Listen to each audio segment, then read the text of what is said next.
د پاکستان زراعتي او معدني واردات له افغانستان څخه وو چې په ډیره ارزانه بیه ورته تمامېدل.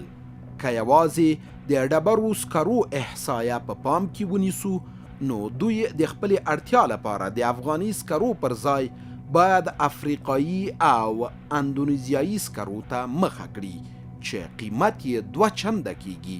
نو دوی باید وپوهیږي چې هیڅ بدیله لاره نه لري او تل به زیان په مخه کړي وي. نو اوس زمونږ صادرات چې دي تنها زراعتي او معدني دي. زراعتي ته هم دوی ضرورت لري، معدني ته هم دوی ضرورت لري. معدن د ورځې 2.5 ټنه خالي دوی ته ډبرو سکاره ورځي. دا ډبرو سکاره ټول د دوی په فابریکو کې سوځي. په دوی باندې چې سکاره بند شي د چا نه به راوړي؟ مالیزیا نه به راوړي، اندونیزیا نه به راوړي، بیا به په کښتو کې اچوي. زمانه په $200 په $90 اخلي، هغه به ورته په $600 تمامېږي. دا تاوان شو که نه؟ بله خبره ده په اقتصادي لحاظ د کال یو وخت کې 80,000 کانټینر د کراچۍ د لارې نه زموږ ترانزیت راته.